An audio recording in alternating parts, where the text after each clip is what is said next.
Hello, my dear students. Welcome to the new chapter. It's a poem. The name of the poem is It Couldn't Be Done. Now, let's see what is in the poem. Now, in this module, you're going to learn about the author of this poem, and also you will be able to identify the rhyme scheme of the poem. You will learn what is a rhyme scheme. Now, this is the author of this poem. His name is Edgar Albert Guest. He was born in 1881 and he passed away in 1959.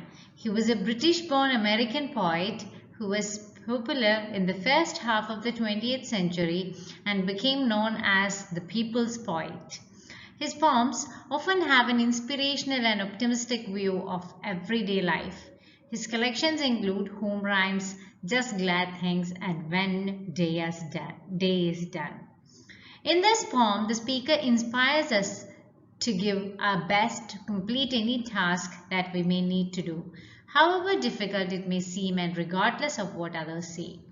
So, he is a poet. He is actually American, but he was born in Britain.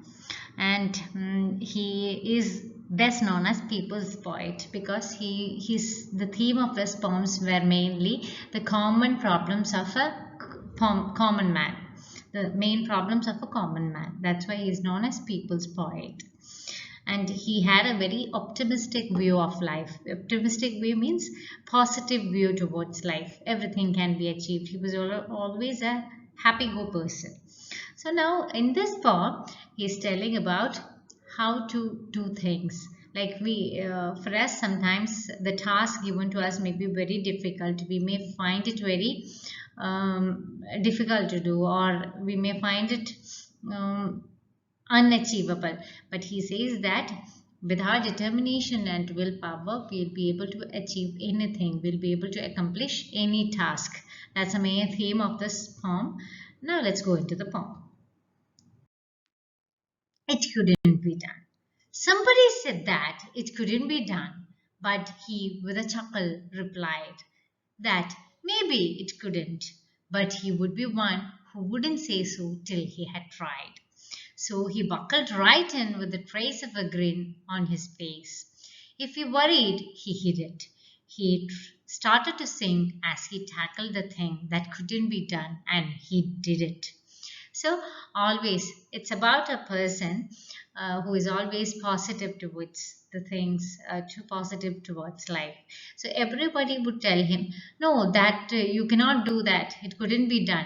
But with a smile, with a chuckle means with a smile, he would reply, maybe it couldn't be, but let me try it once. So he said that without trying, we can't say that it couldn't be done. So let's try, then we'll say. He's such a kind of person who would say that I couldn't only after trying. He is such a person. And now, when he got such things, he would buckle right. Buckle right means he would get set, ready for everything. With a trace of a grin. Grin means a smile. With a trace of a smile, he would start doing his things.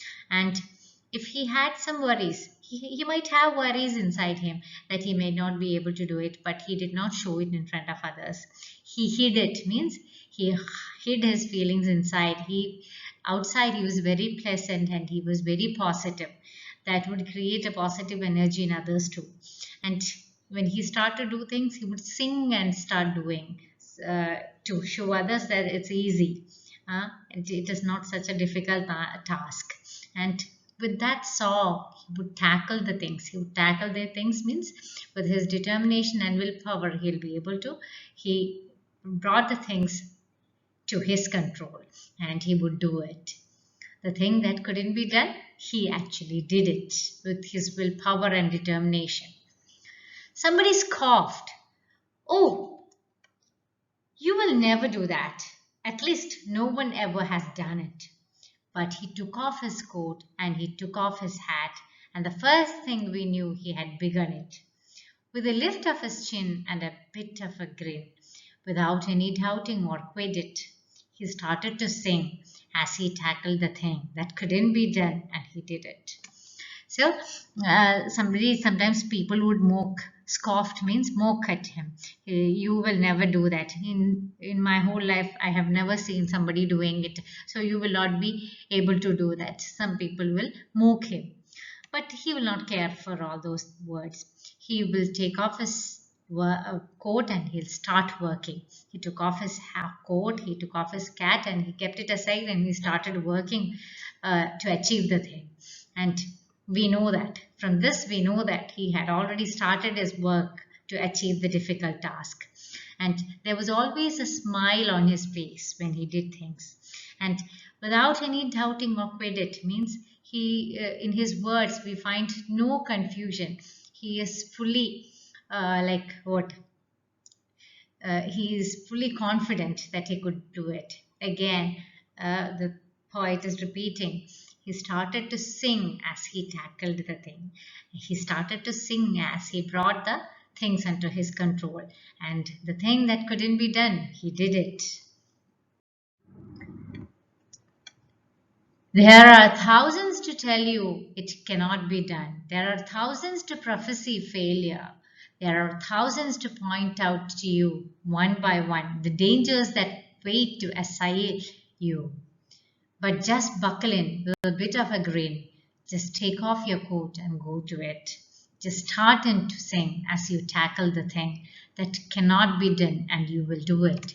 So now the poet is telling us there will be many people to tell you that no, it is a task which could not be done, and there will be thousands of people to say what will happen in future, to predict your failure in future. You're going to fail in this task. There are so many obstacles. So there will be thousands of people to show you that you're going to fail. There will be thousands of people to point out the dangers when you do those things. Assail means the dangers that are waiting to attack you. There will be thousands of people to tell you that there are such a danger in this work. But what you have to do is, with a smile, start achieving, start doing the things and make it into your control so that you will be able to do those things which could not be done.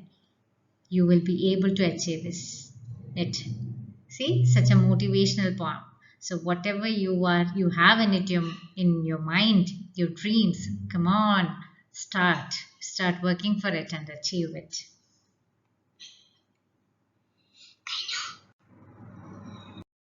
Now these are the difficult words given in your textbook. Chuckle, which means to laugh softly. Buckled, here, got ready to do something. In this poem, it is the meaning is get ready to do something. Quiddit means use of confusing language to hide the truth or to avoid promising to do something. It's a kind of confusing words like doubting something. So that is kind of quiddit. He does not have any confusion, so he does not use quiddit. He uses confident words in this poem. The person in this poem is using only confident words, not quiddit. Kind of he does not use any confusing language because he is very confident that he could do the work. Next one is prophecy. Prophecy means to predict the future, say what will happen in the future. Assail means to attack violently. Now go through the difficult words given in your textbook, and then other than that we have a few more difficult words there, new words here. First one is grin. That means smile broadly. Tackle, make determined efforts to deal with. Scoff means speak in a mocking way. Now let's see what is a rhyme scheme. Have you heard of rhyme scheme? Rhyme scheme is the pattern in which the last words in lines of poetry rhyme. The last words, how it sounds. That is the rhyme scheme.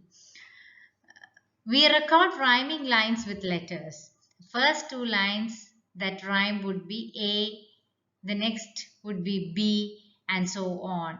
The rhyming lines do not have to come right after another. See, now let's go into an example, then only you will understand what's a rhyme scheme. Let's see the example for rhyme scheme. The rhyming pattern that is created at the end of the lines of poetry is called a rhyme scheme. Now let's see the nursery rhyme. Mary had a little lamb. See, Mary had a little lamb. It is ending with the sound lamb. So we are giving a letter A. In every poems, we have to give the letter A for the first line. And if the second line is the same rhyming the same word as lamb, if it is given lamb and damp here, we should give A again to the second line. But in this poem, the second line is different. It flees as white as snow. Lamb and snow is not rhyming, so we give another letter B. And everywhere that Mary went, again, it is entirely another word. It does not have the same sound as snow or lamb, so we give another letter C. The lamb was sure to go.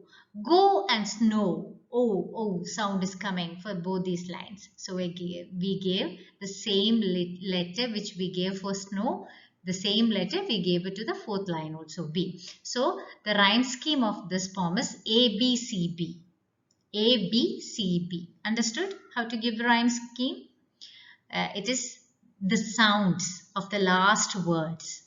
That is the rhyme scheme of a poem. If it is having the same sound, if the first line and the second line is having the same sound, we'll give the same letter as the rhyme scheme. But if it is different, we'll give two different letters. See, A, B, two different letters because it does not, the lamb and snow does not sound same. But snow and go sounds same. So we gave the same letters. Okay.